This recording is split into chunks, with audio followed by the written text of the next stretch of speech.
You are listening to AM Thunder, the official pay-per-view review show of Kayfabe Talk Radio. And now your hosts, Eric the Red and Mr. Bones.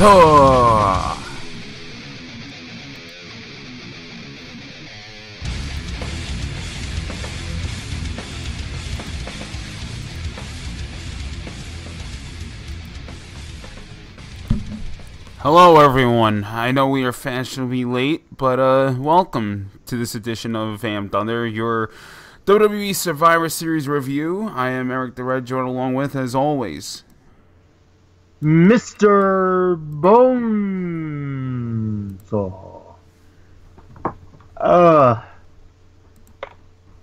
I was a little tired, sorry. Yeah, we're running a little late, but it's fine. I mean, I kind of forced Bonesaw there to watch, like, what was it, like 6 hours or whatever of shit in like whatever time he did. No, it wasn't like 6 hours. Well, it was actually more like 6 hours worth. Yeah, about. I guess, yeah. Holy shit. A lot of good content. A lot of good content, a lot of bad content. Yeah. We'll get into Survivor Series later, but that was kind of a mixed bag.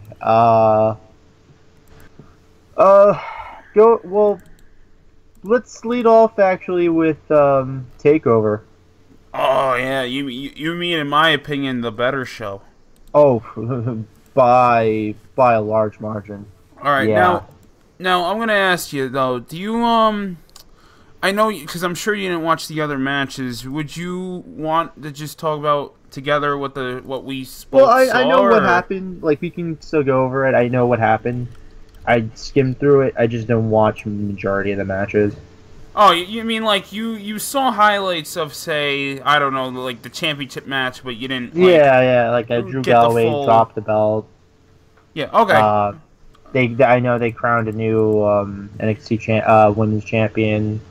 Asuka gave the belt to, I think it was Amber Moon. So. Yep. Alright, so here. Let's see, I'm going to pull up the...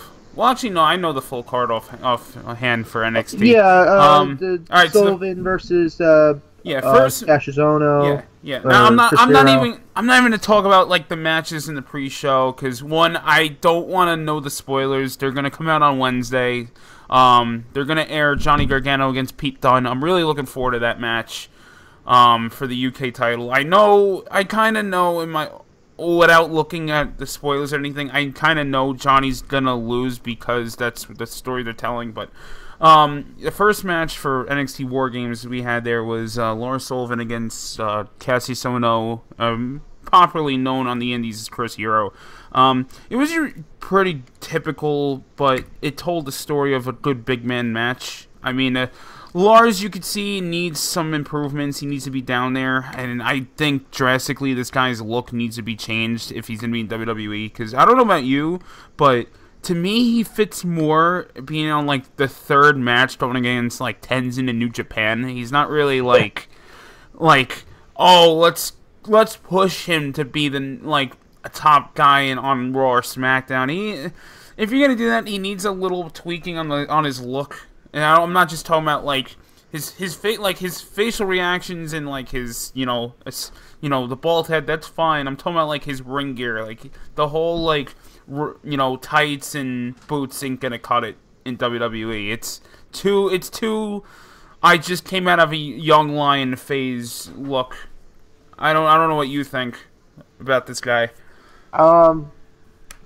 Yeah, I mean, I could see something like give him like a singlet, give him a singlet or like a half singlet, like make him look like he's sort of dangerous. He has the intimidating, like, just his like facial reactions, how big he is. He does have the intimidating factor. I think he needs to have a more standout look though, like in terms of his ring gear, yeah, and his gimmick too.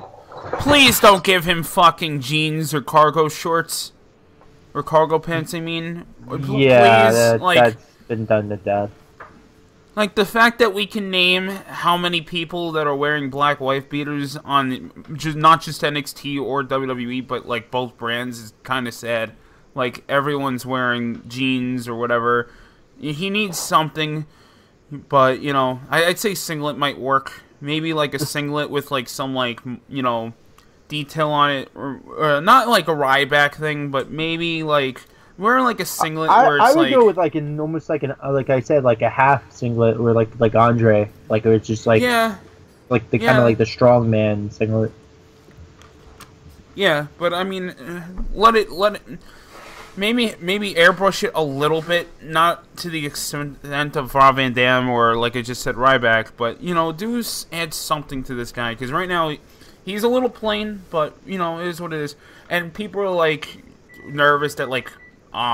What's his face there? Cassius lost.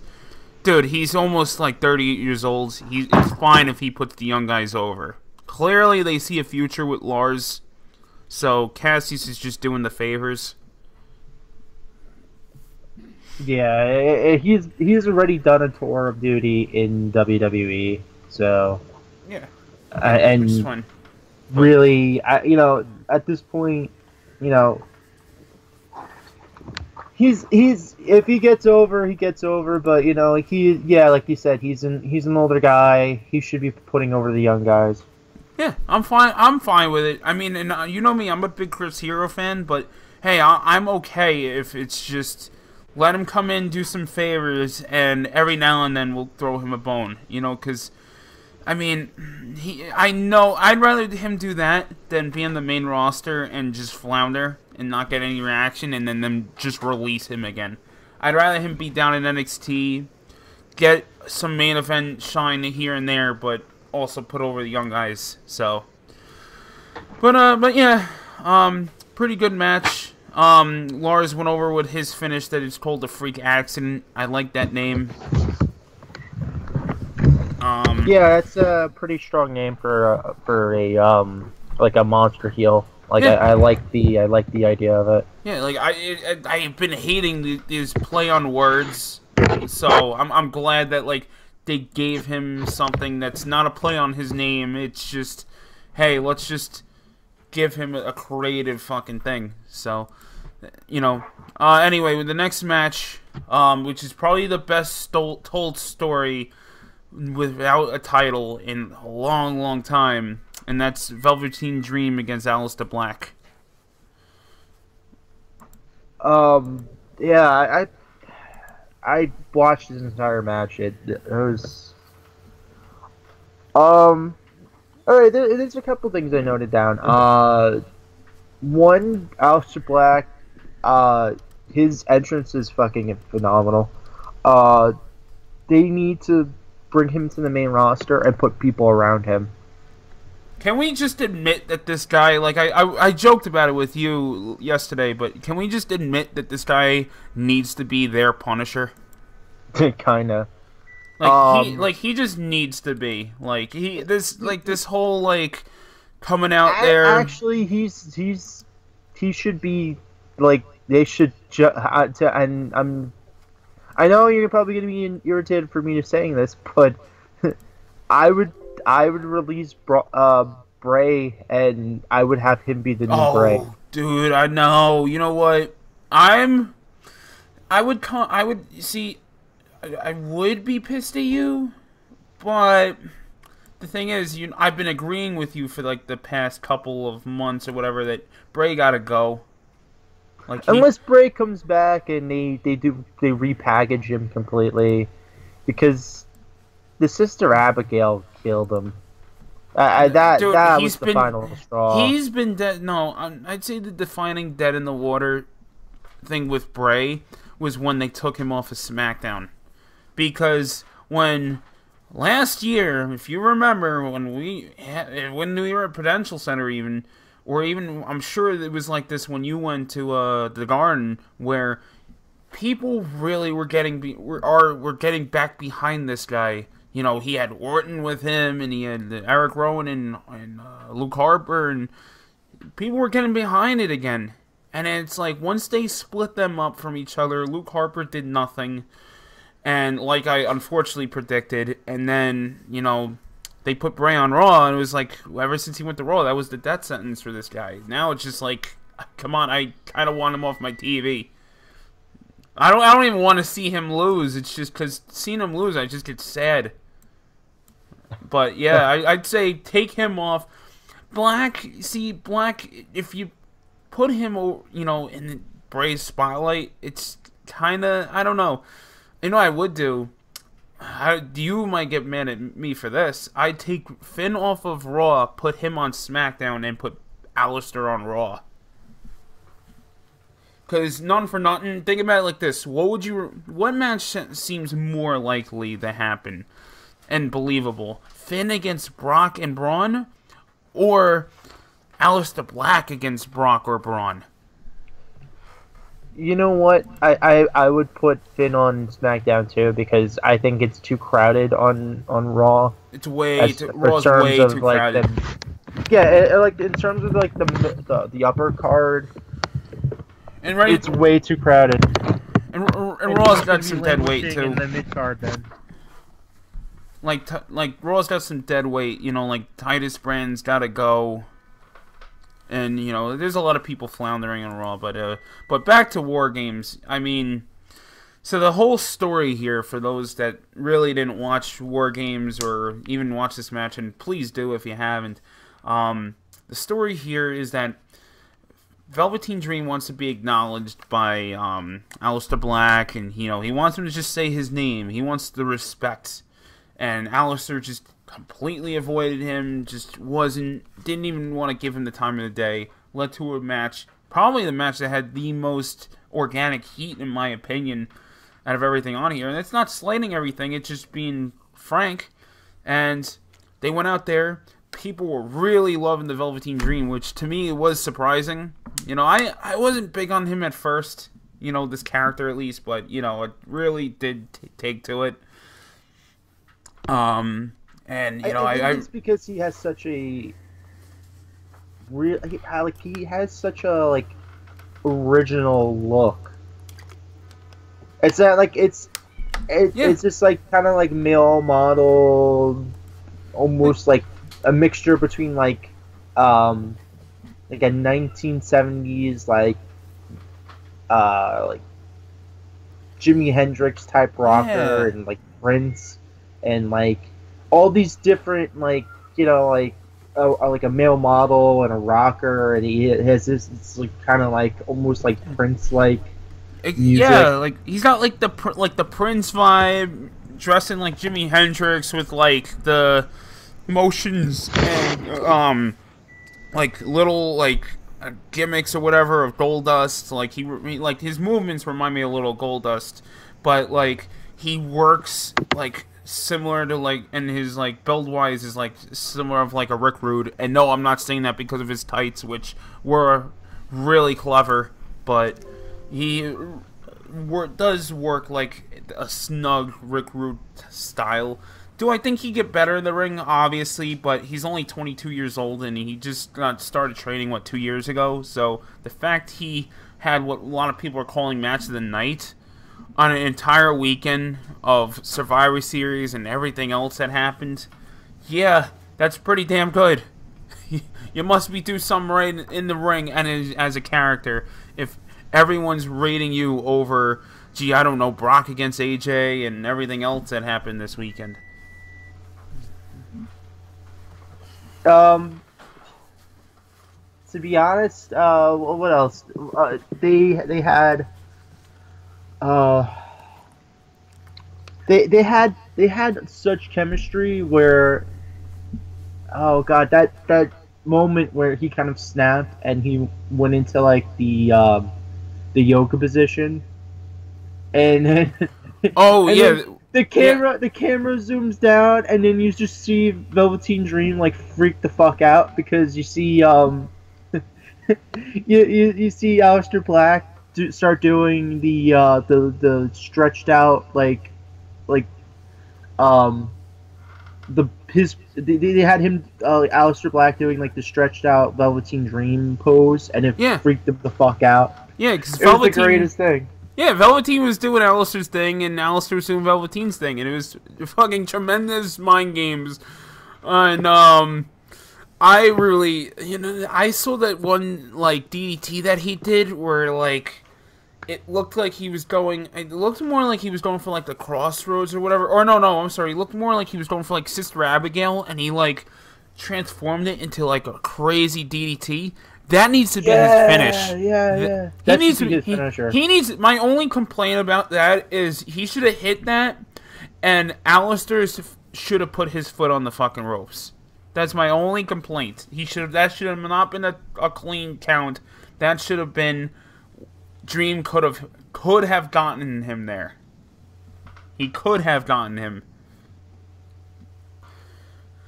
But, and the fact that he sold the shit out of that Black Mass kick at the end, that was tremendous. I mean, I knew going in that Aleister was winning this, but, Dream he won even though he lost. And especially his stock now is like this. Sky's the limit. Oh yeah, him right now. Oh yeah, unless he makes the main roster, and then I don't get it. Well, I will say now I enjoyed the end where the subliminal shaking of the hands, where Aleister just takes the mic and goes, "Enjoy infamy, Velveteen Dream." Because at the end, he finally got what he wanted. He finally got Aleister to say his name. And he did the whole smiling thing, but I'm in pain. And he sold everything fucking tremendously. And Dave Meltzer is saying, I think Vince will like the gimmick. You don't know. I mean, maybe because he does do the thing so well. But you really don't know. Because Vince did... He really did not understand the whole thing with Nakamura at first. And he did kind of give Braun Strowman shit for a while. So, you don't know. Nobody's really protected with 73, 72-year-old Vince McMahon. And especially if he's like, well, what is it supposed to be? Is it like Gorgeous George, or is it like Goldust? I don't get it. I don't get it. What are you, like that guy Prince Iaukea? I don't get it.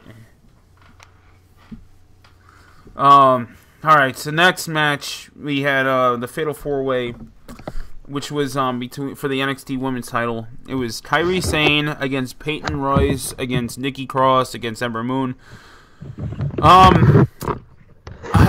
It was a rushed match.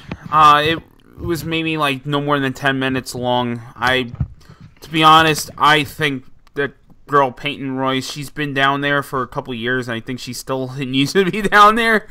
I think she's not that great, honestly. Pretty girl, but just that pretty doesn't get you far a lot of times. I really think she needs a lot of work as far as like repertoire and everything and her timing. Kairi is just too fucking small. I'm sorry. It's hard for me to get behind a girl that looks like she's like, I don't know, no more than like 17, 18 years old. She just is not intimidating at all. I mean that's kind of hypocritical. You like Sasha Banks and Alexa Bliss. Alright, here's the fucking difference. Let me explain something. Alright, I've never been crazy about Alexa's finish, the Twisted Bliss or whatever, because not for nothing. A 95 to 105 pound girl falling on you, what is that gonna do? But if you're doing a thing like Sasha Banks where you're doing a submission hold, yeah, submissions hurt. That's fine. Kairi, okay, she has a tremendous elbow drop. Fantastic. Now I understand why WWE almost wanted to take that away from her, because a 115-pound girl falling on you, Doesn't look like it hurts. It doesn't look like it's gonna knock you out for a 3 count. I'm sorry. Macho Man dropping the elbow on you. A guy who had massive arms and fucking, you know, he's like, what, 250 pounds or whatever? That guy falling on you for an elbow drop? Yeah, that looks like it hurts. Yeah, but I mean, it's another woman. It's another woman. It's not like she's doing an elbow drop to a man. I am not saying that. But even then, what are we gonna say? Oh, all right. What if she hits the move? Honest, the stuff that they've made work for women are not haven't been finishers for men for almost 20 years. Like people are using DDTs as finishers and basic, Dean Ambrose uses a DDT though. I mean, yeah, I know what you're saying. Not like a I mean, like a regular DDT as a finish.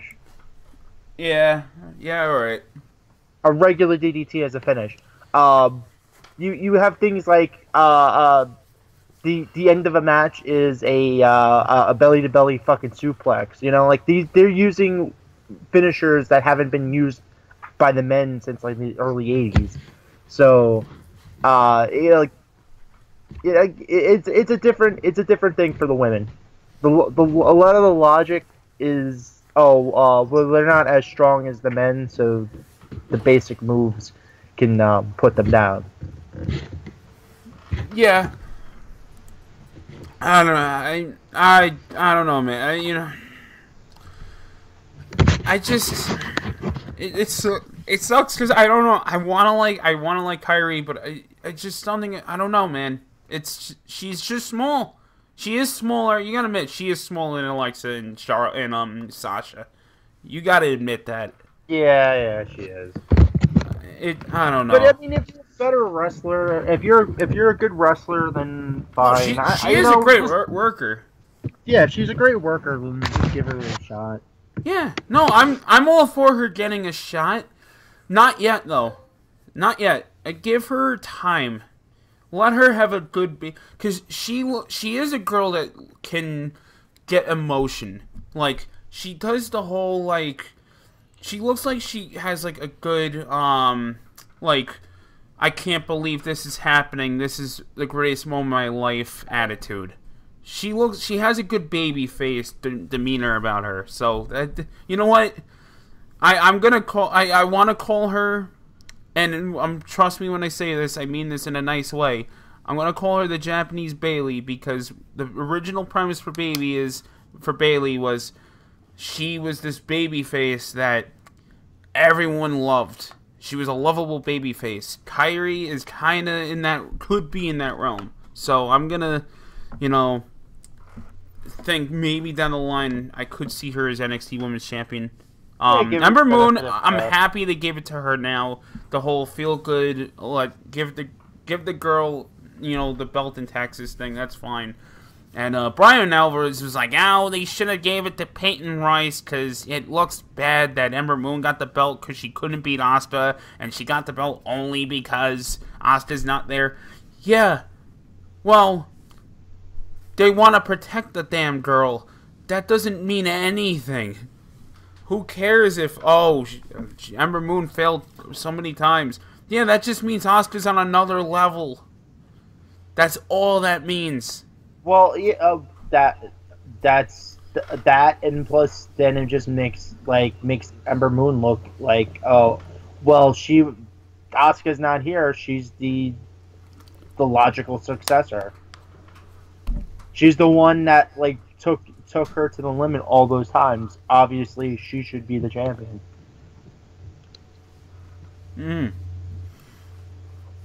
Yeah. I don't know, man.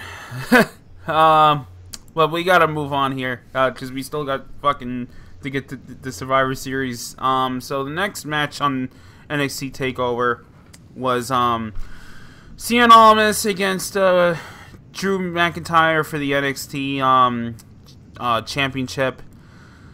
I thought it was a fun match. There's a lot of interesting spots that I really did enjoy. I really did like the one spot where Zelina was trying to go for a Hurricanrana, and Drew just picked her right up, put her on the apron. And one thing I got to say about this girl, Zelina Vega, who's Thea Trinidad, formerly known as Rosita from Impact. One thing, she is really tiny too, but she has a personality and like that whole bitchy Puerto Rican Dominican demeanor that works as a good valet. So she has a good thing going with CN. A really good thing going. I'm really happy that they got that pairing there.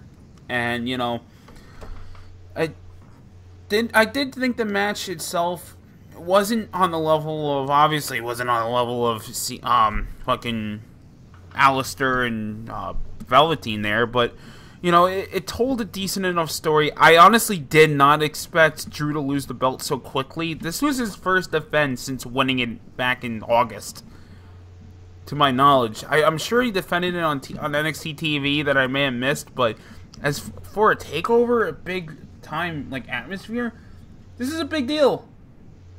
I gotta. Is there any talks of him being brought up to the main roster or something? Well, he is injured. I know that. Okay. He is injured. They were gonna take the belt off of him anyway, so maybe there could be a talk to him of getting on the main roster. But yeah, maybe they're just that, or they just wanted to give this guy CN a shot. It is weird timing, just because, like, you think about it, like, you got Adam Cole, who's a heel. Like, no one really wants to see Adam against CN, honestly. And people are like, oh, give them the belt right away, which, we'll get into Adam Cole, but I'm happy for the guy, CN. You know, I want to see where this goes. I think he has a lot of babyface contenders that can go after him. I want them to wait on giving it to Alistair. I really want them to wait. But, you know, it does make me realize, and I don't know if you think this too, they got a lot of guys on there that could get that belt. Yeah, they got a do. lot of people. So, you know what I'm thinking? Maybe maybe give them a TV title. I think they might need a mid-card title. I think they might.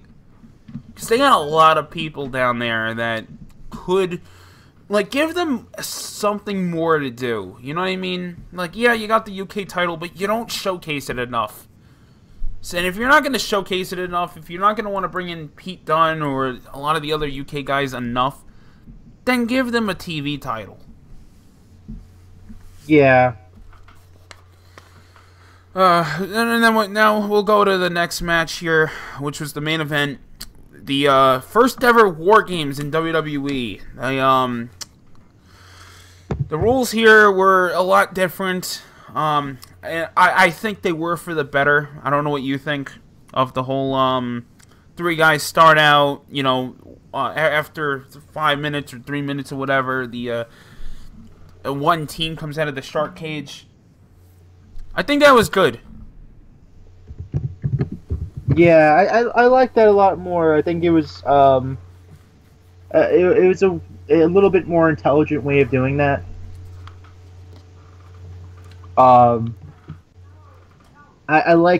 do think the lack of the cage at the top makes it more interesting, because people can get technically they can get knocked out of the ring, out of the cage, and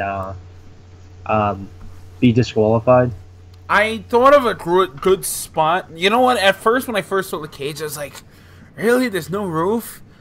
And, like, people online were like, oh, now I don't care because it's not War Games. It's just a double cage. And at first, I was kind of like, really? This is all it is? But, like, then after a while, I was like, alright, I actually prefer this. I actually really love that whole, you can't, if you escape the cage, you forfeit your match. You forfeit for your team. I like that idea, because here's a spot that they could do in the future. Think about this. You could do this safely if people are like, oh my god, what do you want, someone to die? Here's what you could do. You set up 2 table spots at the end, and You have two guys fight off the cage, and you have someone throw the guy off the cage through 2 tables on the floor, so that team is eliminated. Yeah. So that'd be fucking cool. So that's a cool spot to get people out of that damn match. So they can definitely utilize this War Games, not just in. Well, I think, to be fair, I think they would fuck this up on the main roster somehow, but in NXT they could definitely use this match again. Oh, don't bring this match to the main roster. Just let it be in NXT, because they actually made this into like a, dare I say it, fucking like almost Armageddon Hell in a Cell type match. Like the shit that you saw, the blood, the spots, the fighting. Holy shit. This is how you do a fucking cage match. You know what? I will say the crowd was kind of dead at the very beginning. Until they were it was just 3 guys in the cage, and there was like even when Red Dragon came in, they were kind of dead. But once AOP got in there and the people popped, and the people also popped for Sanity when they came out. So hey, man, you know what? Cool, that was fine. I guess it's just. You're rather, guys. People would rather watch the bigger men in a War Games, you know. I guess that's what they're used to. But you know, hey, one thing I will say about the roof, I guess it's good because now we won't get Psycho Sid killing Brian Pillman in the fucking ring when he remember that. Oh God. So maybe it's fine. You know what? I don't know. War Games, the way it used to be, will stand the test of time, but I do like this version as well, so it's fun. At first, I didn't like the diamond plate in between the rings.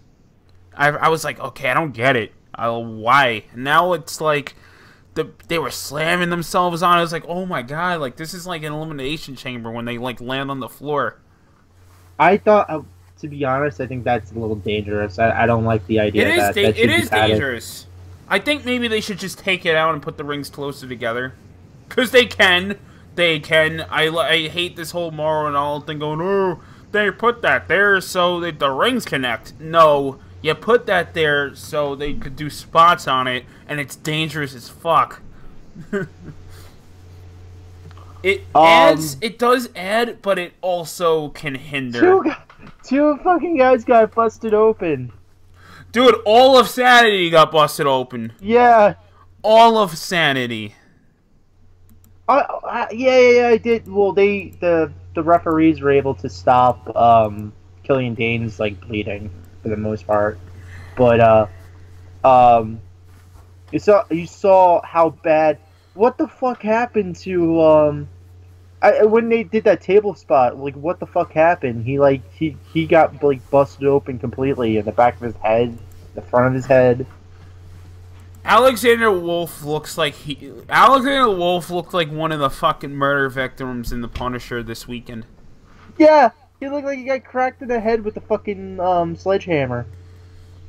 He was in rough fucking shape, man. I hope that guy's better. I heard that they were working on him in the middle of the match, and like he supposedly got either staples or stitches, and that he went to finish the spots, and his like wound just opened right back up, and he was bleeding more. Yeah, right in the middle of the match, and then you see the blood just like squirting out, and no, I remember he I don't know if he was selling it or not, but it looked so fucking brutal because he did a spot and then he came out of the spot and he started like wobbling, like his whole body looked like he was like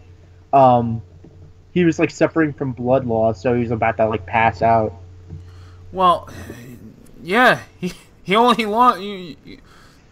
lost how much fucking blood? I don't know, but I don't know if it was a shoot or that actually was like a work. Because the way that looked, he actually looked like he was about to pass out. Yeah, I'm looking. Oh man, yeah. So a doctor was working on Wolf, fucking while he was in the ring. Because if you noticed, everyone was in the one ring and in the first ring, and he was in the second, and he's laying up against the fence. And I'm looking at the picture now. The doctor's fucking working on him while he's in the fucking cage. Oh, and he's got a really bad gash too, man. Like I don't like on the front of his head and the back of his head too. Yeah, I don't know. How the fuck did that happen? I know, like from the power. He got cut from the table. Shit. He got cut because they did 2 tables. If they had done one, he probably would have been alright. But yeah, they did 2 fucking tables. He's the one that's slamming the guy, and he's the one that got busted open. Yeah, as you could see how big that gash is. Jesus fucking Christ. And then and then Killian Dane got, like the first one was Young. Young got fucking like like he had like a cut like right above his like nose. Yes. He got cut above nose. He was like bleeding for like the majority of the match, and then you could see like every so often they would go over to him and like they would apply like some like new skin or something over it. Yeah. Yeah, and then I think Kyle O'Reilly got busted open a little bit too, or maybe he just had blood from everybody else on him. I don't know. I think that's what happened. I think he just had blood on him from everyone else. If anything, you know what though? It adds to Sanity's character. The fact that they all bled, it does add to their fucking. It makes them look more like badasses than not. So I'm fine with that. But oh shit! What was that fucking Kyle O'Reilly spot that was so fucking? Oh, with the chain. Yeah. The armbar with the chain. Yeah, that was so fucking brutal. Oh yeah. And then what else? They were doing the super. I like the suplex from the top rope with Roddy and everybody got Adam Cole and everyone got taken out. Which, by the way, I like what they've been doing. Where if you team with someone one night only, you dress like them. And I'm not saying that sarcastically. While AOP is coming out, I'm like, I hope Roddy's dressed like them. And I immediately popped when he came out with the green, get up and all that. I was like, fuck yeah. Because at least it, made it look like, hey, we're in this together. Let's fucking kick ass. So, I don't know. It's a very old school thing to do. The way that they fucked that up was in Survivor Series though. Well, let's focus on that when we get into Survivor Series. But I know what you mean. But yeah, let's focus on that. But yeah, I'm doing this for you. The the person that got the win via Shining Wizard. I do think the spot the finish overall with all crazy shit happening was a little flat. It was a little anticlimactic. But your winner that got the pin was...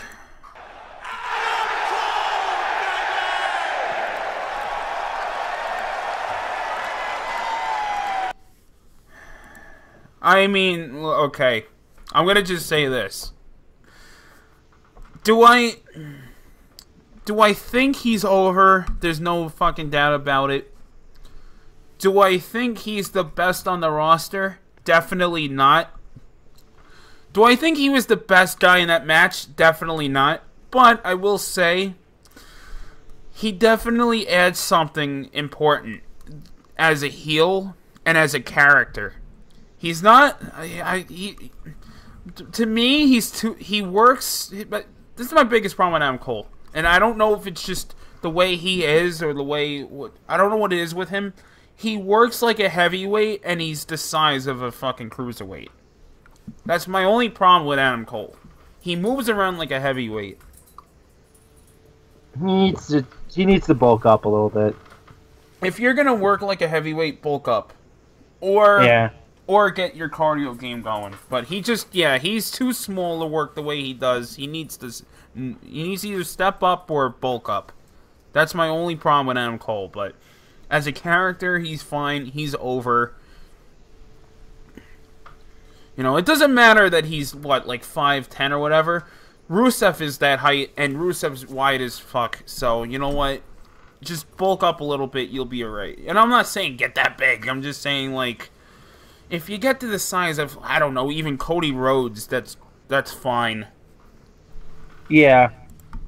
Yeah, just add something to yourself, you know? So, but yeah, overall, War Games, I feel, what would you rate this show? Oh, fucking A. That's a fucking A+. I'm gonna go with a solid A, maybe even an A-. Only A-.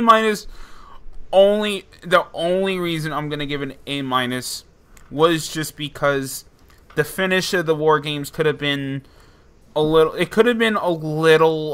They could have done with a different finish. I know they wanted him to get the pin, but what I would have done was do the chasing the dragon, and then them like stepping aside and like showing their hands to like, here, Cole, you get the win, and to add to the fact that this guy is a dickbag, to really up his character.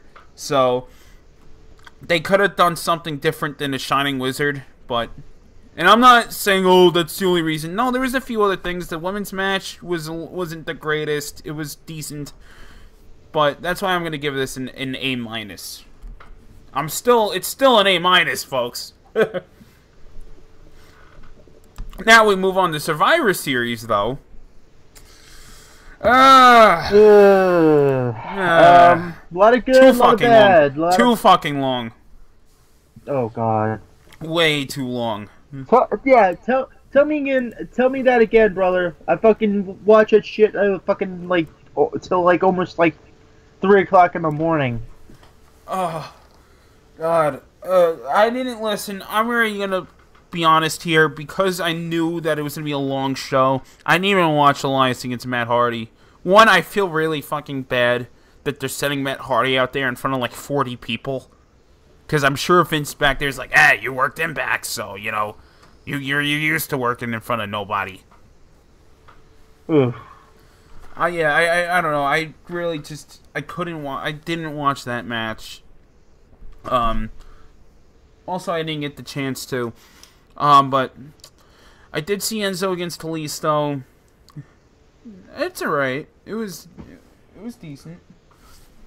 Enzo, he kind of picked up his work a little bit, but it was still, you know, I don't understand why they have these like cruiserweight matches on the pre-show. Like you want to make it a big deal, you want to give them their own fucking show, but when it comes to the actual, like, you know, like them being a brand, you kind of piss the thing away. To be honest, I wouldn't have even done the match again. I would have had, I would have just brought out one of the UK guys and had them face. It would have been the UK champion versus the cruiserweight champion. Yeah. I mean, you're doing this whole brand supremacy thing. Well, you know what though? Pete Dunne just fought Enzo in the UK, so it's like, or you know what they could have done? Enzo could have, you know what? I want to defend my belt against Kalisto on 205 or Raw. He beats Kalisto, that's done, and then he goes, you know what? I want to challenge Pete Dunne again, and I'm gonna beat him this time. Obviously, he doesn't, but you know, you want to protect Pete Dunne as much as possible, in my opinion. I'm not saying that because I'm a fan of his. I'm just saying you want to get this guy over as a badass. You can't have him lose to a guy that's doing a boot to the head and then rolling you up. You know what I mean? And then some shows I'm listening to here were like, oh, Enzo's doing alright. He's doing okay in the ring. I don't see it. He's mediocre. He's not improving. Yeah, he's he's okay. He's not the worst thing in the ring. He has shown some improvement, but not enough to say that he should be champion long term. That's pretty much Stockholm syndrome when you're saying, "Oh, Enzo's improving in the ring." Improving in the ring if you're champion doesn't mean you should be champion. Improving in the ring should mean, yeah, I'm working a match against fucking Rich Swann, and I'm not making a total fool out of myself. that's. I mean, you can already be a good wrestler, and then you can go on to another tier, and that would be improving in the ring. But as far as he shouldn't be champion. That's my only thing. I don't. No, I mean, you can be champion and like get better. Like you should always be trying to improve. But my point is, you shouldn't be. All right, let's look at it like this, dude. We all agree. We both have been. We beat the horse to death on Jinder Mahal as champion, right? That would be like him as. This is like him as champion, going, "Wow, this match is better than his last one." Yeah, he should have not had the belt to begin with. Yeah. That's and I'm not saying Enzo should have not had the belt. Yeah, Enzo should eventually have gotten the belt. I'm not saying he should have been a 2-time champion already and, the main fucking focal point if he's not cutting it. I'm sorry, he's not cutting it. And I'm not looking for SI moonsaults from the guy. I'm just looking for him to actually show something other than a headlock. To be honest, I think if you're a mediocre talent and you got slightly better, yeah, like you said, you should be champion. What I'm saying is, if you're already fantastic, competitor, but you should always still try to improve if you're a guy in the ring. Of course. Yeah. You can have great matches, and then you have the fucking Messiah match. Like how Kenny Omega. But even then, Kenny Omega wasn't champion. And the same thing with Okada. Okada's gotten better with every single match. I think Enzo Enzo is weird because he is in a lot of aspects a detriment to the cruiserweights, and he's also a saving grace for them. So until they have somebody that legitimately can carry that brand, I think they're gonna have him be champion for a while.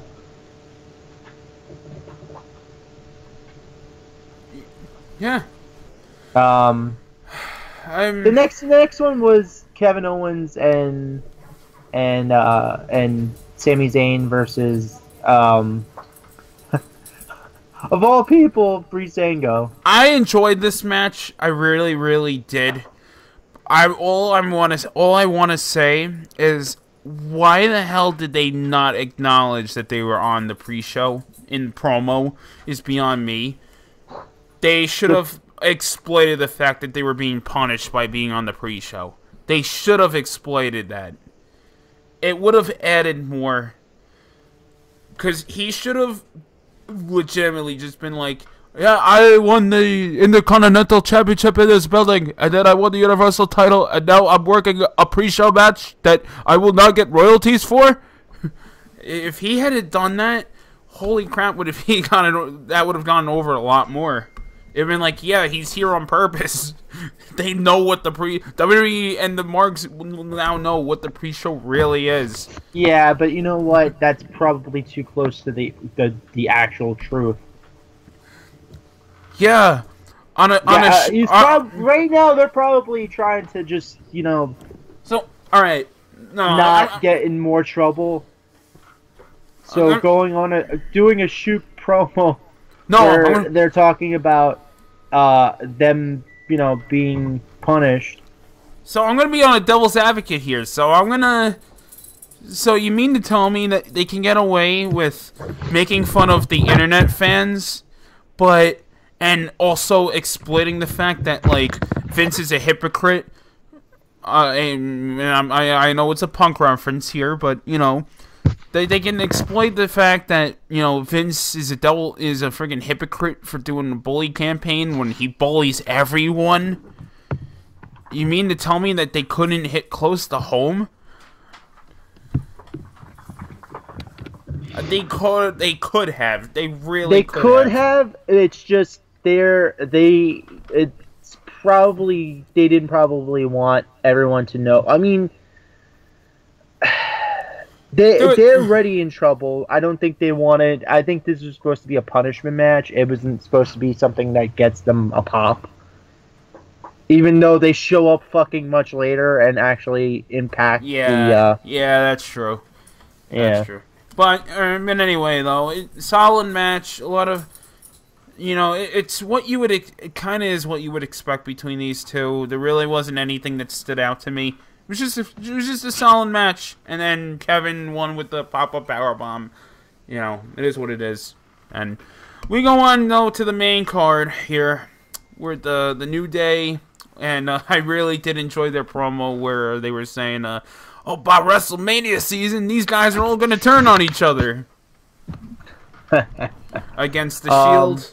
It's true. It's fucking true.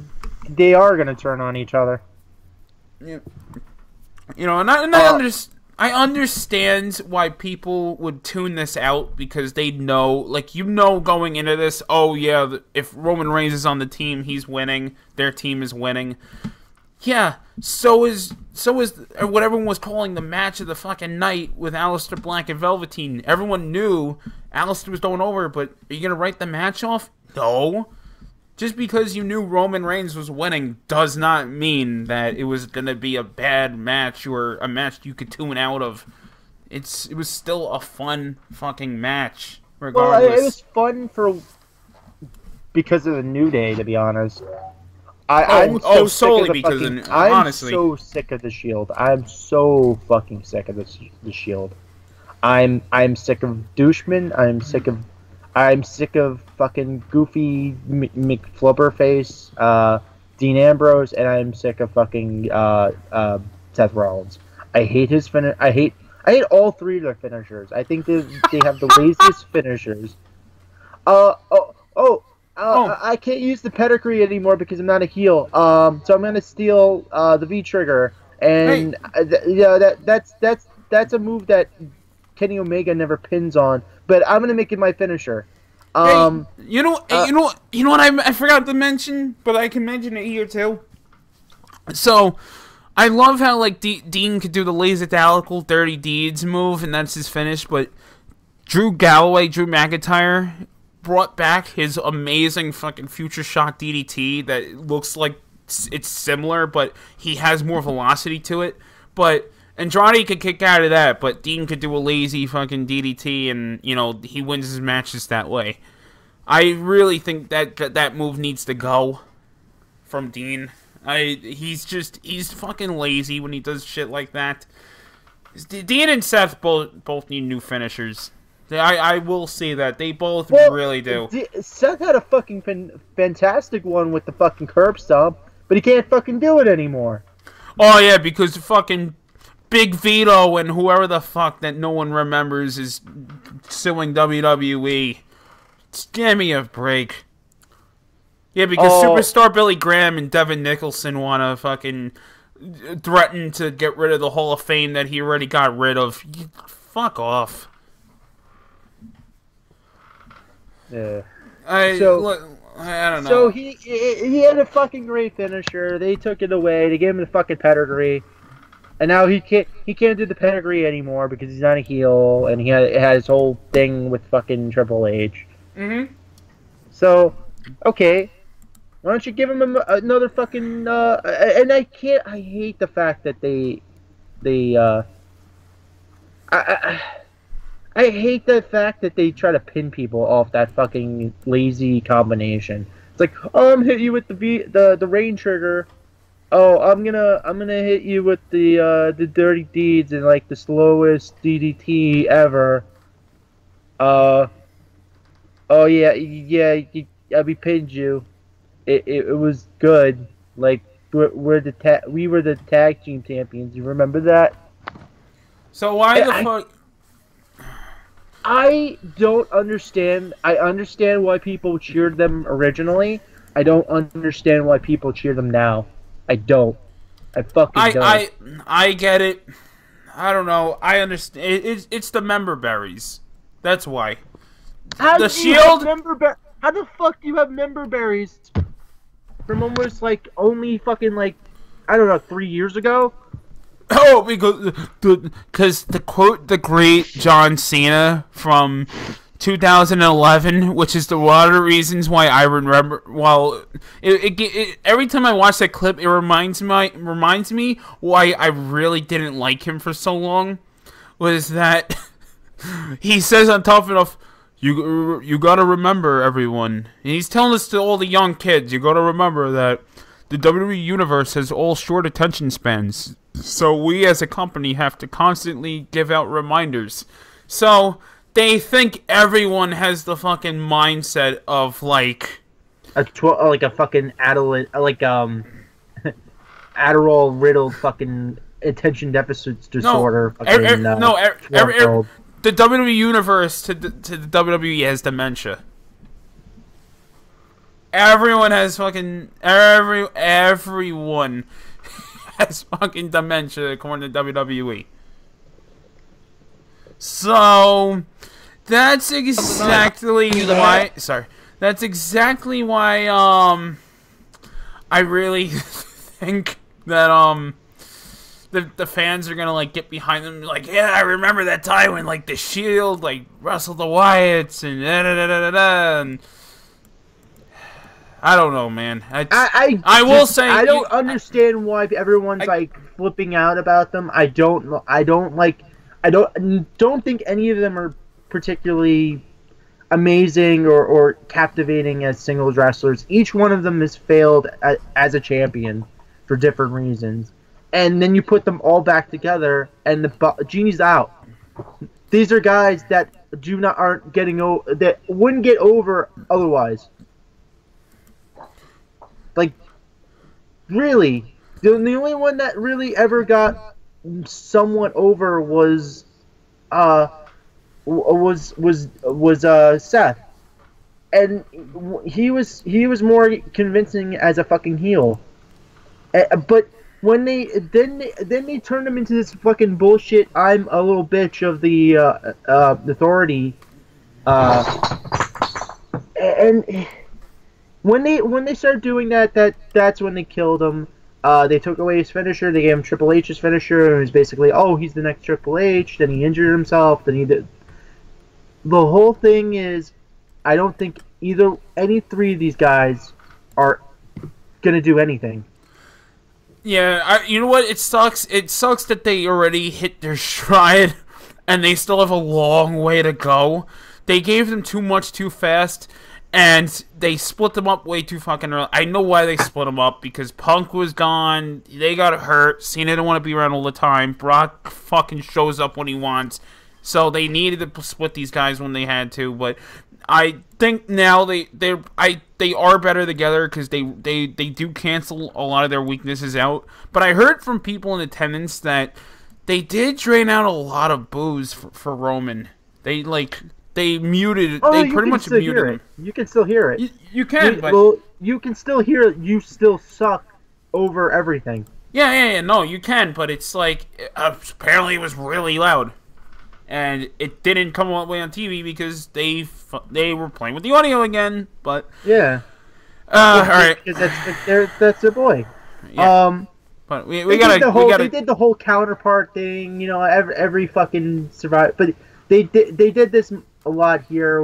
Where it was they had the lunatics, the crazy people face each other first. They had the Xavier Woods versus Dean Ambrose. Then the more technically sound guys. And they had the big guys, Seth Rollins, and then they had the 2 big guys.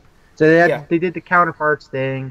We had the "You Still Suck" chants when Roman got in, when Doucheman got in. When one of my favorite spots was the fucking block spear, where Xavier Woods just like knees fucking Roman in the face. I fucking love that. I loved his whole exchange with him too, like where he goes through the Superman punch and he's just like I forgot how he blocked it. It was, I think he threw Roman or he zipped underneath him and used his own momentum against him. Yeah.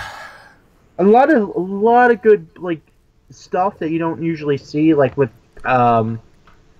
like, to be honest, I don't understand why you don't see the spear reversed like that as much as you do, because to be honest, it's just a guy charging really fast. It's an easy move to like reverse. DDT, a knee to the face, you know, picking the guy up and doing like a pop up power bomb. There's a lot of stuff you can do with reversing that guy, and WWE doesn't like to do it because, oh, he's our face of our company. The spot at the end was cool. Obviously the Shield was going to go over because member berries. I did like the Avalanche. I like the Avalanche power bomb though. That was pretty fucking cool. Yeah, I thought that was cool. Obviously, yeah, wrong people went over. In my opinion, but it was a cool spot, and it was a great match. I thought it was the shining spot of the entire Survivor Series. Moving on, the women's 5-on-5. Wonky shit. You had Nia Jax get eliminated in the weirdest fucking count out I've ever seen. And like it was a fast count. Like how long does it usually take for? There's usually a guy goes outside, fucking has enough time to like power bomb somebody through a fucking announce table and get back in and have like the slowest fucking count out or slowest count to 10, and this one was 1, 2, 3, 4. And it's like, Jesus Christ! It's like they were doing a New Japan count, dude. Yeah, that's what they do in Japan. A 20 count, right? Yeah, it was such a lazy way of, like, I thought that was lazy. Like, can we have some consistency with like the the count? No, not at all. Not at all. Not at all. Sasha. Oh, and then you had Sasha Banks go down in like the weirdest way, like the sharpshooter. But I kind of don't. I wouldn't have ever seen her getting like tapping out to the sharpshooter, especially in that situation where she was that close to the ropes. The whole match was I don't know. I didn't enjoy this match. Am I wrong? Bailey was like the first one eliminated, right? Yeah. Yeah, she was the first one. I think for SmackDown it was... Who the fuck was for SmackDown? Wasn't it Becky? Yeah, no, Becky was the first one. Yeah, they fucking buried her, man. Yeah, oh, dude, I feel so fucking bad for Becky. I really do.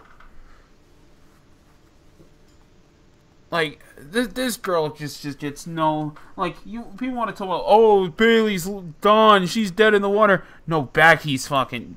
dead in the water. No because one. you know what? Apparently what I've heard is Kevin Dunn doesn't like her accent and he doesn't like her.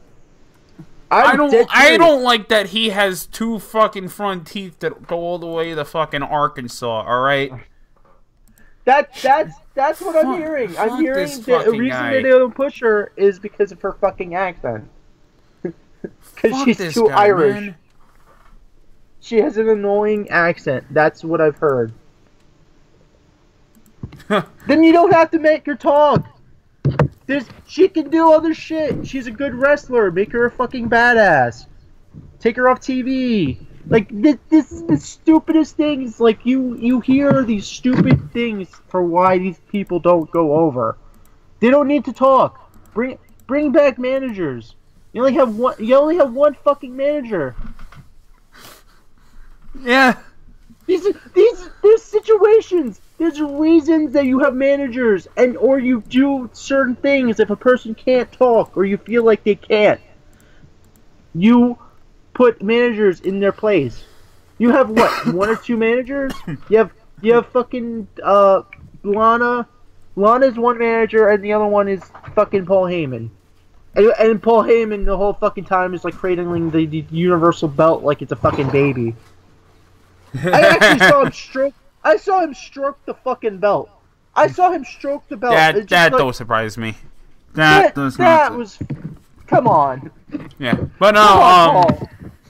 No, look. I don't know about you, but I'm gonna kind of brush this women's match aside. I don't know, man. Just to me, they got too much fucking showtime. I thought you would have liked it because Naomi fucking botched the fuck out of that fucking pin. Holy shit. I told you. I fucking told you. Oh my god, dude. I don't think she's gotta go, but my god, she needs to change some things. She needs to go back to NXT. Yeah, you know what? I will say the highlight of this match was they ended the match with the right people. They ended it with the right people in there. And I fucking told you and Earls that Raw was going over and that they were going to give her a clean win. They were not doing a DQ match. They were not doing a DQ spot with her that quick. There was no way Asuka was fucking losing that at all. DQ, pinfall, count out, submission, nothing. They're protecting this girl to the fucking moon. Which is tremendous. Thank you, WWE. But now we go to the, unfortunately, I don't give a fuck match at all. And I knew he was going over because Raw was already went up 2-0.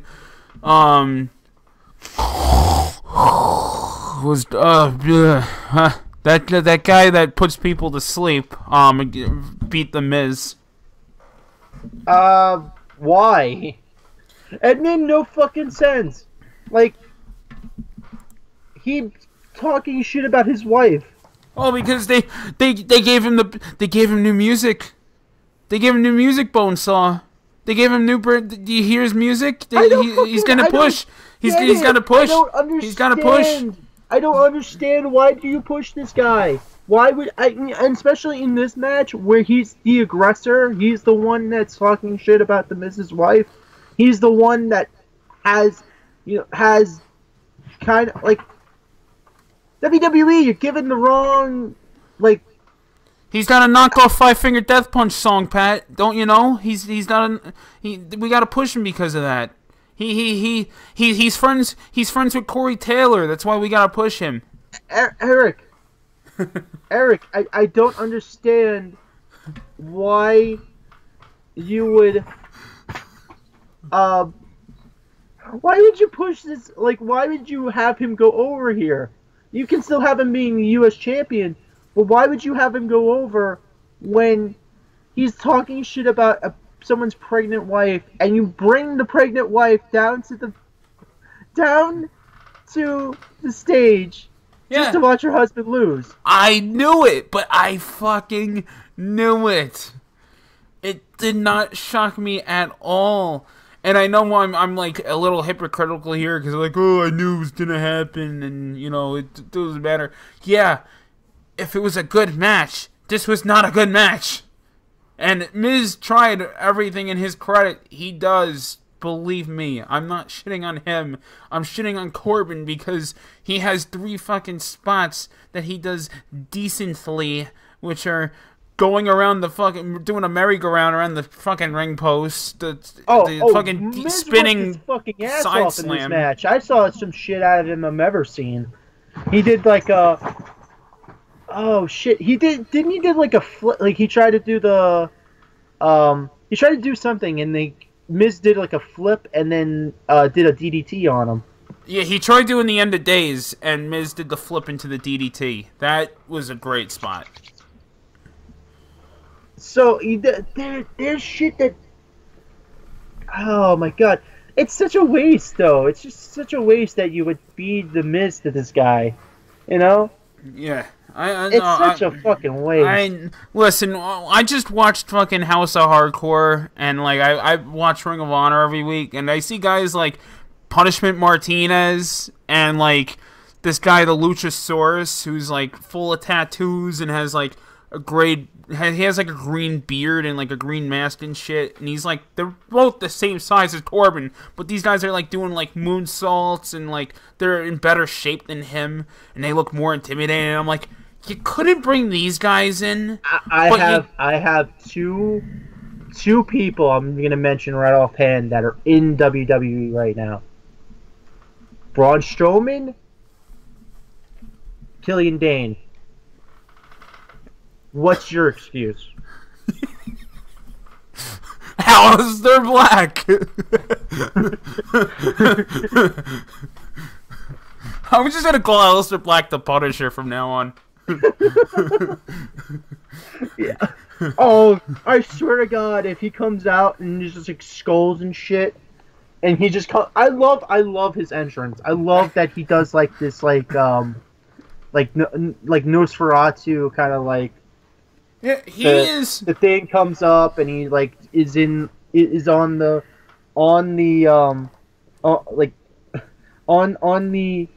casket, and the casket like rises like he's a fucking zombie or a vampire or something.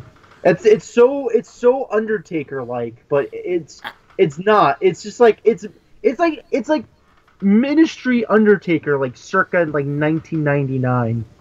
Yeah, it's like so good. Yeah, it's like if you put Undertaker's Lucifer gimmick in a time capsule, and you just froze it and gave it to a guy that actually looks the part of it.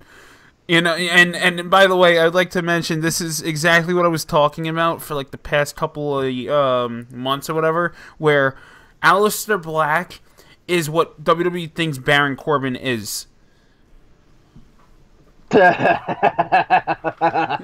rest my case. And that's why like I hate arguing with people. I'm really tired of arguing with people that defend this guy. Like, oh, how can you not get behind Corbin? How could you get behind Corbin? You know what? Who I would put in a I would when you bring up when you finally bring up Aleister Black, I would put him I would have him kind of doing the Bray thing where he has his own like stable, and I would give him Elias. I would give him I would give him Luke Harper, and I would also give him who else? Maybe Eric Rowan. Yeah, I would give him those guys, and dude, you have Luke Harper. You have Luke Harper. I know I'm biased, but I don't care. You have Luke Harper, and you're giving him. You could have fucking took Baron Corbin's spot. I team Baron Corbin with Eric Rowan and call it a day. Make them the Bludgeon Brothers. Tee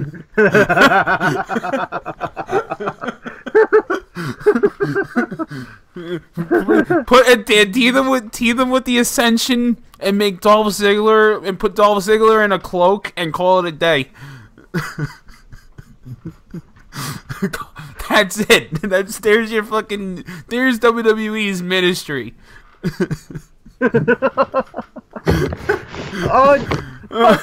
Fuck you, Eric. You know they're gonna do it.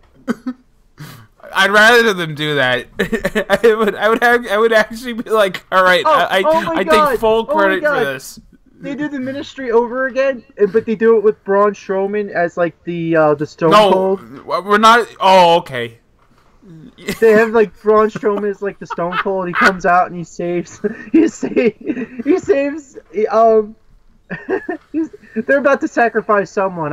Whoever. It could be Stephanie again. He comes out. And saves the day. And then I'll save Stephanie again. You're welcome, Hunter. You're welcome, Hunter. As long as I don't have to save Roman Reigns. And then the hood comes off. And this time it actually is Jake the Snake.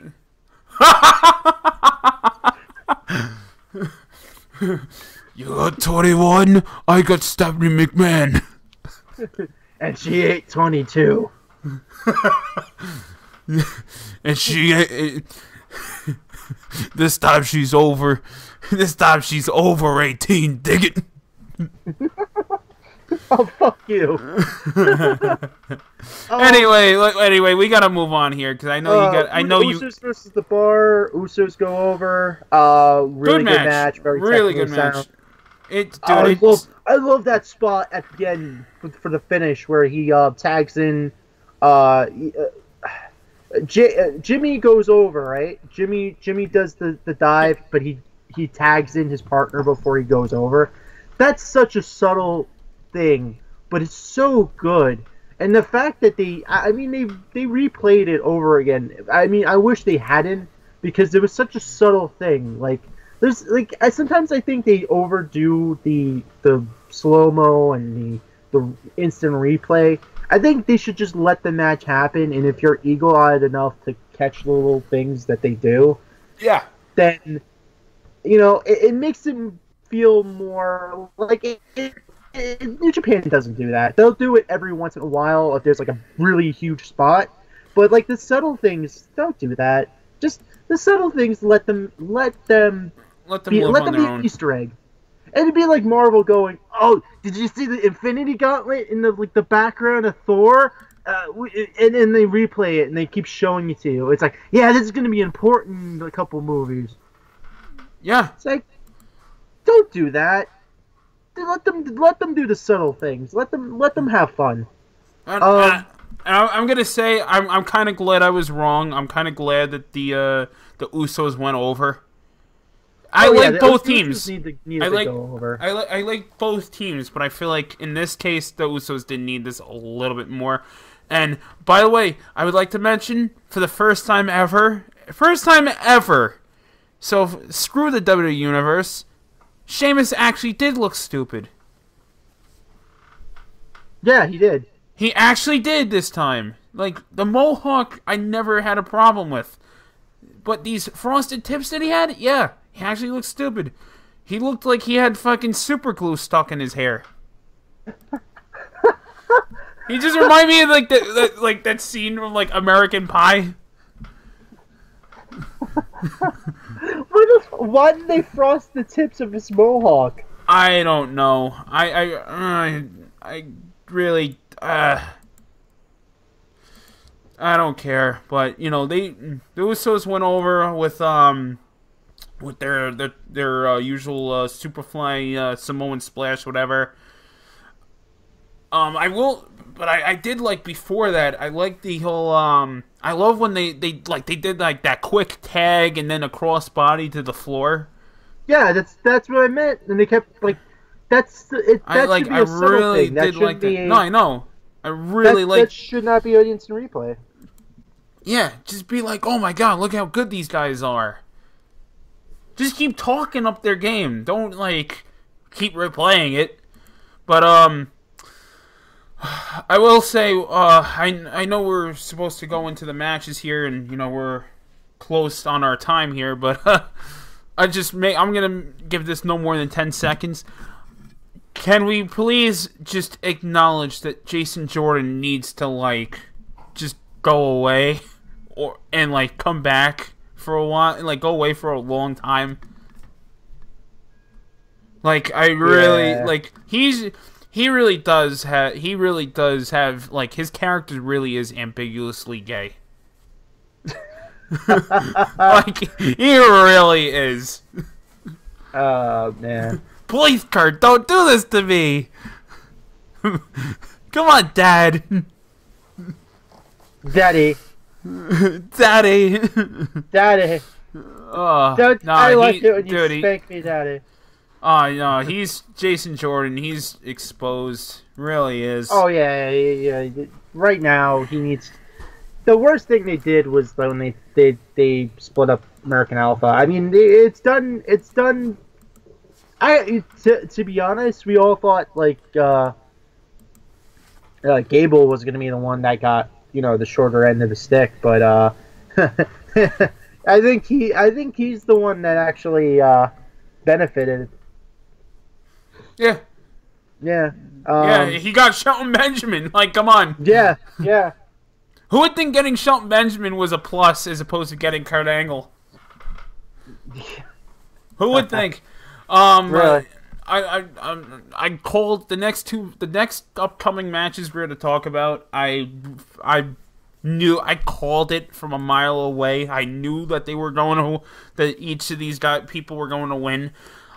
Charlotte and Alexa Bliss was their next match. Champ versus champ. It wasn't a terrible match. It just wasn't a tremendous match that we were hoping it would have been. Yeah. I mean, it was fast beat. Yeah. Wacka, wacka, wacka. Yeah, wacka, wacka. Wacka, wacka. Yeah. That's the sound my dick makes. Oh, tell us how you really feel. I liked the twisted bliss into the knees. That was a good counter. I don't know. Like I said before, I'm not sold on Alexa Bliss's finish. I'm just not just 100. She mixes it up. She does the DDT from time to time. I like the DDT. I'm cool with the DDT. The DDT needs to be protected, but I don't know. Just the Twisted Bliss is a good... Okay, maybe do the DDT into the Twisted Bliss every now and then, but I don't know. Charlotte just proves, even though they didn't click the greatest, she still proves why she's, like, a natural in the ring. Like, her timing is still impeccable. Oh, her timing, her athleticism, everything.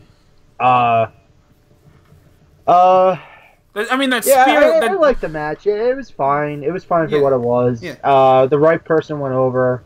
Yes. Obviously, Flair with the 30, the 30 for 30. It helps. Obviously, she was not going to, be pinned. So, we didn't see any countouts. Or, I mean, we didn't really see any countout. I mean, like bullshit finishes. That's the one thing I give this pay-per-view was there's no bullshit finishes, really. Yeah, good. Yeah, I'm fine with that. And I know I'm gonna get a lot of people probably upset at me, but our next match, I know people are gonna be mad. I know they are, but it's exactly pinpoint what I expected. It's exactly what I thought. Brock comes in, out of shape as fuck, just ragdolling AJ. AJ gets his shine in. He gets some hope spots. Brock fucking just destroys him. I knew that this is all it was gonna be. Like, and can we just acknowledge how, like, Brock, he doesn't look impressive at all anymore. Oh, no. It's amazing. He looks like an out of shape asthmatic. He's puffing and puffing. Come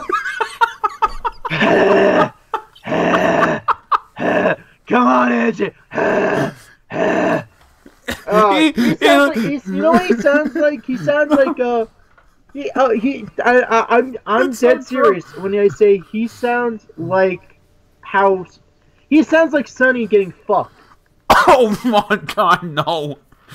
Oh no. Oh, yeah. He looks like he could be related to Sonny. I'm a suplex. He looks like he could be related to Sonny. Oh, it's probably his mother. No, Brock Lesnar. The way Brock Lesnar looks like now. No, his mother. dude. Brock Lesnar. Brock now looks like the dad that's about to go hang out with his buddies at the bar after hanging out in the pool with his kids all day. Oh.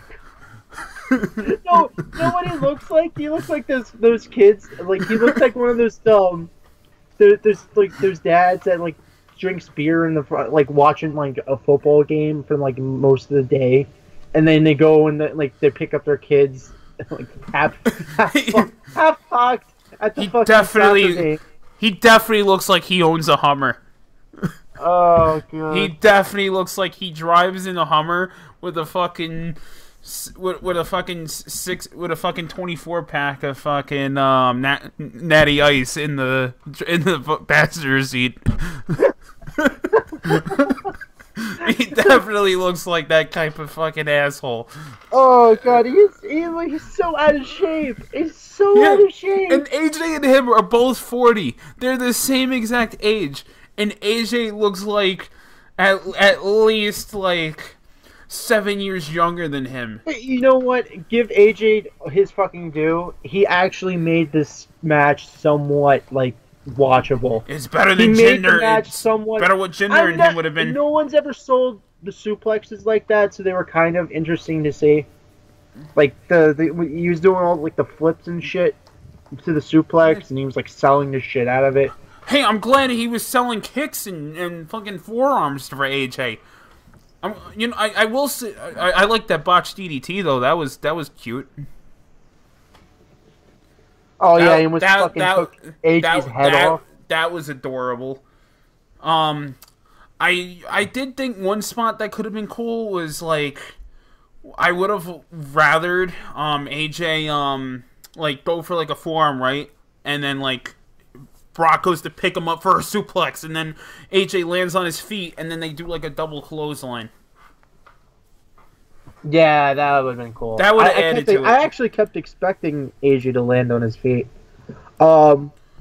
But they were like, no, you can't do that because and they would break the illusion of Suplex City. Yeah, but the spot, Brock's best spot was when he kept ramming AJ's head into the mat. Yeah, that was his cool. That was his best one. Hasn't he broken that? Hasn't he done that before? Nope, not really. Not like this, at least. This looked No. He stole that from John Cena. John Cena did the exact same thing. Oh, okay. Oh, yeah, that's right. Cena did that. Cena did that in their last match. The point is, you could still take that spot and, like, give it to, have anyone else do that spot. Like, Brock, I'm sorry, dude. People and, like, casual fans are now saying, bro, I could see now Brock's out of shape. Where have you been the last year and a half? Where have you been, like, all of his feud with Undertaker? People chanting Suplex City. Yeah, I'm one of those sheep that actually fucking bought one of the shirts back then because the catchphrase was catchy and cool. Now it overstayed its welcome, just like him. I want him to get a Hall of Fame ring and go home. Go fucking hunt deer and call it a fucking life. Go back to Saskatchewan and leave us alone. Give a year to. Where's no more natty ice here? Go home. Let Paul Heyman take a year off and then come back with Lars Sullivan on Raw, and then that's it. Why was he stroking the belt so sexually? That's like, Paul Heyman, dude. Like, you know what he looked like? I swear to God. Like, you ever watch The Waterboy? When you had like that scene where the hillbilly coach is like stroking his nipples. That's what. Why did that like remind me of that when I saw him just stroking the belt? Like the Waterboy. I have a wooden spoon. Come on. Stop making fun of Brock. He's not. Brock, okay, retarded. If Brock took about 5 old school If he took some old school Polo Orndorff pile drivers, that's what he would sound like. He's like 3 pile drivers away from sounding like that. He really has like a squeaky voice. He would sound almost exactly like the Water Boy. No, he sounds. My mom said.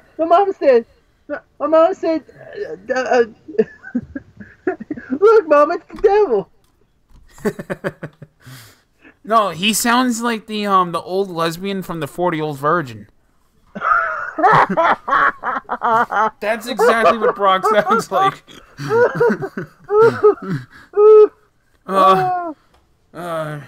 Like I said, Sonny. Yeah. No, she has a more masculine voice than Brock.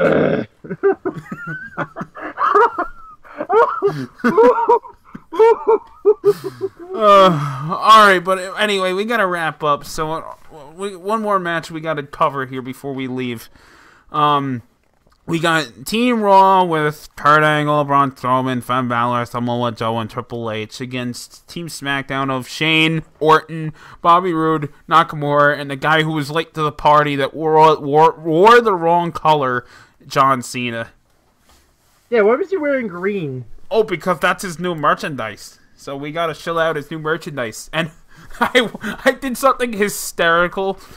I give myself credit for this. I did something hysterical like a few minutes ago. I decided to count the age of each team, like the combined age. So the combined age for SmackDown is 241. The combined age for Raw is 205. So the combined ages together in this match is 446.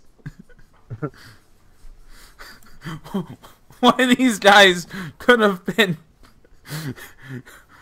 The combined age in this match is older than the United States.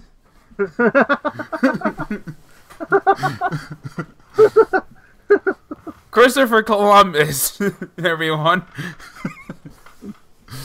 Oh, man. This match just proved that WWE and Vince McMahon just really don't see anything. I understand Nakamura had some shine, but they really just proved to me that they have nothing for this guy. Oh, yeah, they don't. They have no plans for him. Bobby Roode, I know people are upset about him losing so quickly, too. You know what? I'll agree with them. If you want to push this guy, it maybe wasn't the best thing to do. Though, at the same time, they did both get eliminated to Braun Strowman. So it's not like they got rolled up and shit on. They got eliminated in a convincing fashion by a guy who couldn't fucking... Who just a few days ago just power slammed fucking Kane through the ring. So, yeah. That is fine. Oh, I love the fact Bobby Roode botched the fucking spot too. You know what? Kudos. I've been saying this jokingly for a month. Kudos to the people in Texas, because I was told that while Kurt Angle and Bobby Roode were in the ring, there were actual TNA chants. Oh shit! Really? I was actually like, "Wow, good for you guys. Thank you." That's all I wanted. Thank you. So yeah. And it also, did you hear when Nakamura and Shin? Well, yeah, when Shin and Finn Balor were in the ring together, they did the NXT chant. But did you hear they actually did a New Japan chant? Yeah. Come on. I marked out for that, and I know you did. Yeah. I was like, wow, it's the creator of Chaos against the creator of Bullet Club. But yeah. Did you notice that in the beginning though? Triple H did Too Sweet to Finn Balor. Yeah, I saw that. That was Triple H. That's Triple H not resisting at all to be a dick. He definitely did it because those guys that are at the Ring of Honor can't do it no more. But we can. He just couldn't resist being an asshole. That's Oh. that's why I wasn't popping for that. Don't you realize he's the wife of Stephanie McMahon? I'm glad you caught on to that. I'm glad you caught on to Cole making an ass out of himself, and also too. Can we acknowledge that there were too many people on commentary?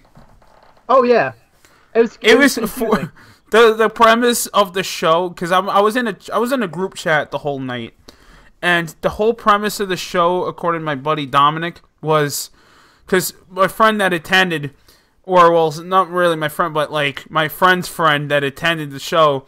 He was like, how was the commentary? And my friend Tom just goes, it was 4 people telling Byron Saxton to shut up.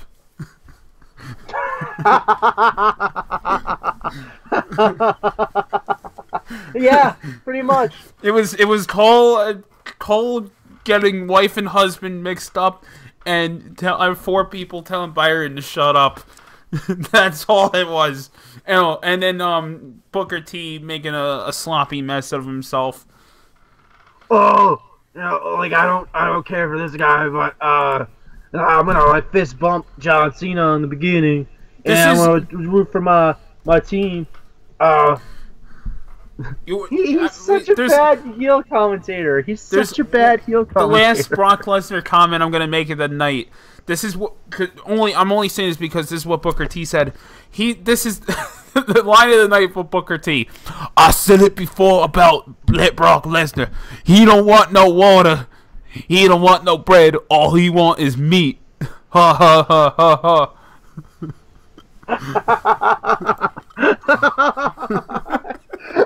Oh god, I remember that line. I didn't laugh at it.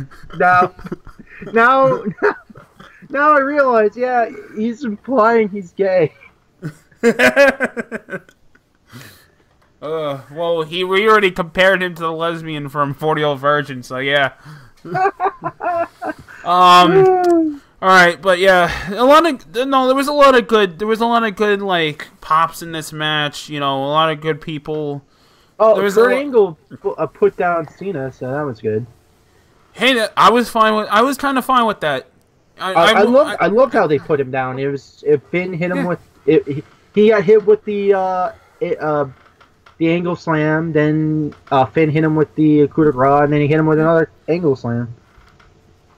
It was Finn. I called the spot where like Finn was gonna go for the coup de grace, and Orton was moving out of the way into the RKO. I knew that was going to happen, that I was okay with, but I did like, with the exception of Braun, that we had to interrupt 2017 Survivor Series to bring you fucking 2004 Survivor Series. Like, this is like, the ending of this was like, wow, we're just proving that we need these old guys to still stick around. I love how he was just like, oh yeah, but I did it for you, Braun. I did it for you.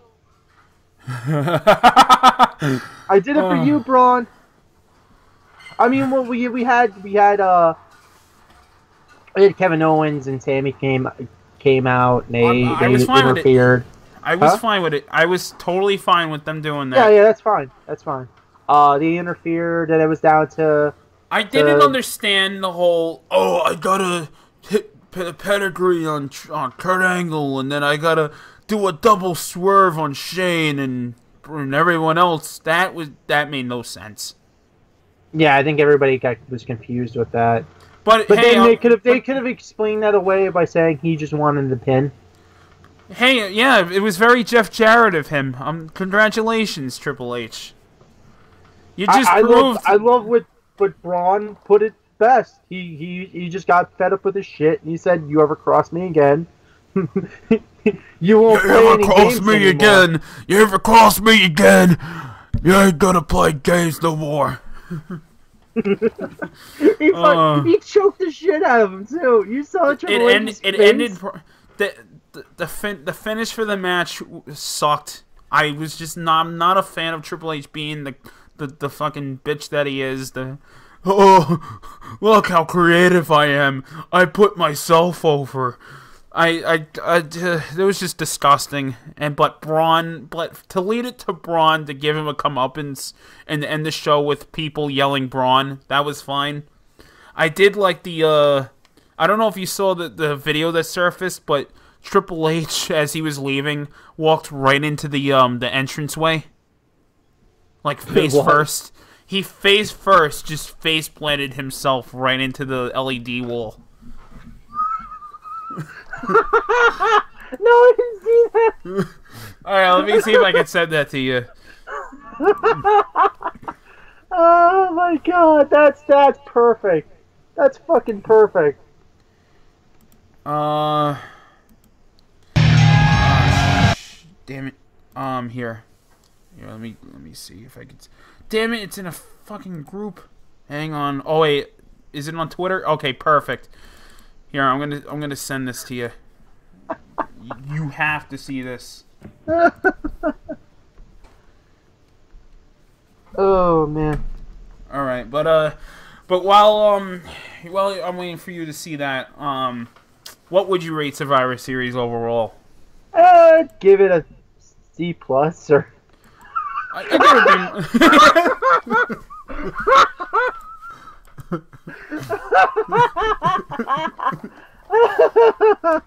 Oh, King of Kings, okay? Yeah, he's King of Kings. the shock, very Shockmaster-esque. Oh, that'll forever live in infamy. Oh yeah.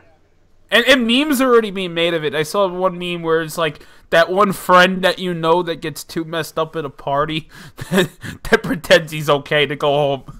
Oh god. Yeah, I give Survivor Series. Yeah, I give it a solid C. Yeah, not the worst. There's a lot there that's good, but then there's a lot there that's bad. There's nothing there that's like truly awful. It's just it's an average pay-per-view. You know what it is, dude? My only complaint: you don't need 4 hours. You do not need 4 hours to tell a story of 7 matches on the main show. You do not need that much time. You can fucking minimize the entrances, the time of the entrances, the video packages, the promos in the backstage, the commercials, all of that.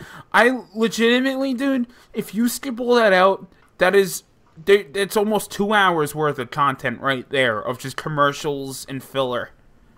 Yeah. It's like almost 2 hours worth of shit that they don't need. So, but is there anything else you want to talk about before we get out of here? Nah, I think we're good. All right. For everyone, there won't be a show Wednesday, unfortunately, but we here at KTR would like to wish everyone a happy Thanksgiving. Don't there is one thing I want to mention, and I didn't mention it last week. Last Wednesday was Macho Man's birthday. Oh yeah, happy belated Macho Man. He would have been in his 60s, right? Yeah. I didn't realize that day. Not until later. Weirdly enough, I walk out and I go to work. I'm wearing my Macho Man shirt, and then I realize It's fucking Macho Man Day. Good. Hey, that's what you're supposed to do. But you know what? That's how I know you really are a Macho Man, Mark. You just wear it without knowing. Like that's, but but yes, all seriousness, happy belated to the soul of Macho Man, and also we also didn't mention it was also the unfortunate passing 12 years ago already last week that Eddie Guerrero died. Yeah. So it's.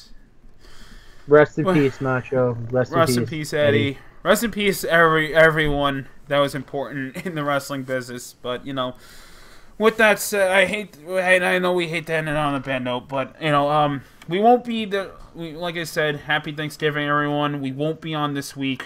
We'll be on most definitely next Wednesday, regular time, 10:45, or we'll run late to 11.